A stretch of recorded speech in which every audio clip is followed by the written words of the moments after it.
નમસ્કાર દર્શક મિત્રો, આજે આપણે એક એવા તબીબી વિષય પર વાત કરવાના છીએ જેનું નામ સાંભળતા જ કદાચ ડર લાગે, હડકવા એટલે કે રેબીઝ. પણ જરાય ગભરાવાની જરૂર નથી.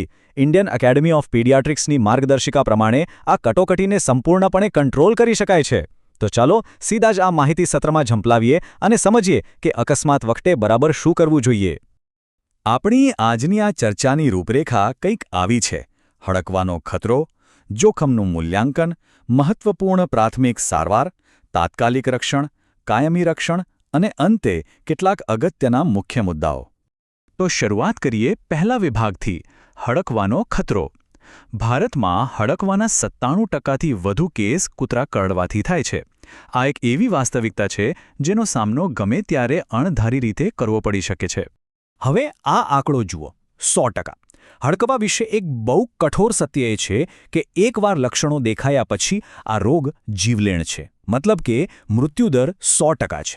પણ એક મિનિટ, સિક્કાની બીજી બાજુ એ પણ છે કે જો સાચા સમયે પગલાં લેવાય તો આ રોગ 100% અટકાવી શકાય તેવો છે. બસ સાચી માહિતી હોવી બહુ જરૂરી છે. આ આંકડા ખરેખર ચોંકાવનારા છે. ભારતમાં હડકવાને કારણે દર કલાકે 2 કરતાં પણ વધુ લોકોના જીવ જાય છે. અને સૌથી દુઃખની વાત એ છે કે આમાં 40% તો નાના બાળકો હોય છે. બાળકોની ઊંચાઈ ઓછી હોવાને લીધે મોટાભાગે તેમને ચહેરા કે ગરદન પર બચકા ભરાતા હોય છે, જે મગજની બહુ નજીક હોવાથી અત્યંત જોખમી સાબિત થાય છે. તો આ વાયરસ કામ કેવી રીતે કરે છે એ સમજવું બહુ રસપ્રદ છે. જો હડકાનો વાયરસ લોહીમાં નથી ભળતો, તે એક ન્યુરોટ્રોપિક વાયરસ છે, એટલે કે તે કરડવાની જગ્યાએથી ચેતાતંત્ર, જેને આપણે જ્ઞાનતંતુઓ કહીએ છીએ, તેના રસ્તે સીધો મગજ સુધી પહોંચે છે, જાણે કોઈ ટ્રેન પાટા પર સીધી મગજ તરફ દોડતી હોય. કરડ્યા પછી સામાન્ય રીતે 30થી 90 દિવસનો સમયગાળો હોય છે. ત્યારબાદ હાઇડ્રોફોબિયા એટલે કે પાણીનો ડર લાગવા જેવા લક્ષણો દેખાય છે. આપણો એક જ ગોલ છે: વાયરસને મગજ સુધી પહોંચતો અટકાવવો.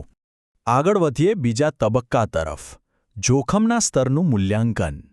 જ્યારે પણ કોઈ પ્રાણી કરડે ત્યારે સૌથી પહેલું કામ એ નક્કી કરવાનું છે કે પરિસ્થિતિ કેટલી ગંભીર છે. વિશ્વ આરોગ્ય સંસ્થાએ આને 3 કેટેગરીમાં વહેંચ્યું છે. કેટેગરી 1 એકદમ સામાન્ય છે. જો પ્રાણીએ માત્ર અડક્યું હોય કે ચાટ્યું હોય અને ચામડી તૂટી ના હોય તો કશું જ કરવાની જરૂર નથી. કેટેગરી 2માં લોહી નીકળ્યા વગરના ઉજરાળા પડે તો ઘા ધોઈને રસી લેવી પડે. પણ કેટેગરી 3 સૌથી ગંભીર છે. આમાં લોહી નીકળતો ઘા હોય છે. આ સ્થિતિમાં ઘા ધોવા અને રસી લેવા ઉપરાંત રેબીઝ ઇમ્યુનોગ્લોબ્યુલિન એટલે કે RIG લેવું એકદમ ફરજિયાત બની જાય છે. હવે આવે છે ત્રીજો અને સૌથી મહત્વનો ભાગ: પ્રાથમિક સારવાર. આ એવું પગલું છે જે કોઈપણ વ્યક્તિ તાત્કાલિક ઘરે બેઠા કરી શકે છે. ઇન્ડિયન એકેડમી ઓફ પીડિયાટ્રિક્સની આ સૌથી કડક અને જીવ બચાવનારી સૂચના છે. ધ્યાનથી સાંભળજો. કરડેલા ભાગને નળના વહેતા પાણી અને સાબુથી સળંગ 10થી 15 મિનિટ સુધી ધોતા જ રહો. આ કોઈ નાની સૂની સલાહ નથી. આ એક જ પ્રક્રિયા 90% વાયરસને ત્યાંથી જ ધોઈ નાખે છે. આ એકદમ સાધારણ લાગતી ક્રિયા હડકવાનું જોખમ સીધું 50% ઘટાડી દે છે. પાણી અને સાબુથી ધોયા પછી પોવિડોન આયોડિન જેવું એન્ટિસેપ્ટિક લગાવવાથી વાયરસ રાસાયણિક રીતે ખતમ થઈ જાય છે. ટૂંકમાં આ પ્રાથમિક સારવાર જ આપણો પહેલો પાયો છે. ઘરે સારવાર આપ્યા પછી હવે સમય છે હોસ્પિટલ જવાનો. ચોથો તબક્કો છે તાત્કાલિક રક્ષણ. ખાસ કરીને કેટેગરી 3ના ઊંડા ઘા માટે તરત જ તબીબી સારવાર લેવી પડે છે. અહીંયા લોકોમાં એક બહુ મોટી ગેરસમજ હોય છે. આપણને એમ કે રસી લઈ લીધી એટલે કામ પૂરું. પણ ના, રસી લીધા પછી શરીરમાં એન્ટીબોડીઝ બનતા 7થી 14 દિવસનો સમય લાગે છે. જો ઘા મગજની નજીક હોય તો આ 7થી 14 દિવસનો સમયગાળો અત્યંત જોખમી છે, કારણ કે વાયરસ ત્યાં સુધીમાં મગજ સુધી પહોંચી શકે છે. તો આ ખતરનાક સમયગાળામાં બચાવ કેવી રીતે કરવો? અહીંયા કામમાં આવે છે નિષ્ક્રિય રોગ પ્રતિકારક શક્તિ એટલે કે passive immunisation. Rabies immunoglobulin RIG એ તૈયાર એન્ટીબોડીઝ છે. આને ઘાની અંદર અને આસપાસ સીધા ઇન્જેક્ટ કરવામાં આવે છે. જ્યાં સુધી રસી પોતાની અસર બતાવવાનું શરૂ ન કરે ત્યાં સુધી આ RIG એક મજબૂત પુલ બનીને વાયરસ સામે રક્ષણ આપે છે. અને આજના આધુનિક તબીબી વિજ્ઞાને આ પ્રક્રિયા વધુ સરળ બનાવી છે. અત્યારે RMs એટલે કે મોનોક્લોનલ એન્ટીબોડીઝ ઉપલબ્ધ છે. પહેલાં ઘોડાના સીરમમાંથી બનતા ઇન્જેક્શનમાં ચામડી પર સેન્સિટિવિટી ટેસ્ટ કરવો પડતો, પણ હવે એ ઝંઝટ જ નથી.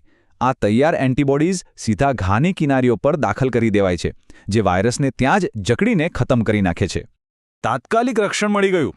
હવે વાત કરીએ 5મા તબક્કાની, કાયમી રક્ષણ, અને તે છે હડકવાની રસી.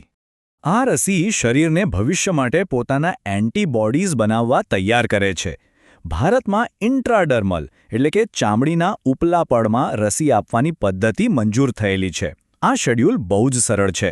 0, 3, 7 અને 28મા દિવસે 2 જગ્યાએ રસી અપાય છે. અને હા, યાદ રાખવા જેવી સૌથી મોટી વાત એ છે કે કોઈ પણ ઉંમર હોય કે પછી સગર્ભાવસ્થા હોય, રસી લેવા માટે કોઈ જ બાધા નથી. હડકવા સામેની રસી હંમેશા 100% સુરક્ષિત છે. તો ચાલો આખી વાતને 3 સરળ પગલાંમાં સમજી લઈએ. એકદમ ફિંગરટિપ્સ પર યાદ રહી જાય એવું. પહેલું, 15 મિનિટ સુધી ઘાને સાબુ પાણીથી ધોવો. બીજું, કેટેગરી 3 હોય તો ઘા પર RIG ઇન્જેક્શન લગાવવું. અને ત્રીજું, હડકવા વિરોધી રસીનો આખો કોર્સ પૂરો કરવો. આ ચર્ચાના અંતિમ ભાગમાં આપણે જોઈએ કેટલાક મુખ્ય મુદ્દાઓ જે ખાસ કરીને વાલીઓ માટે બહુ જ જરૂરી છે. જ્યારે પણ આવો કોઈ અકસ્માત બને ત્યારે ગભરાવાને બદલે સીધું એક્શન લેવાનું છે. 15 મિનિટ સુધી ઘા ધુવો, જોખમની કેટેગરી નક્કી કરો, તરત ડોક્ટર પાસે જાઓ, જરૂર પડે તો RIGનો ઉપયોગ કરો અને રસીનું શેડ્યુલ પૂરું કરો. અધવચ્ચે ના છોડો. આ નાનકડી જાણકારી ખરેખર કોઈનો જીવ બચાવી શકે છે. તો હવે અંતે એક વિચારવા જેવો પ્રશ્ન.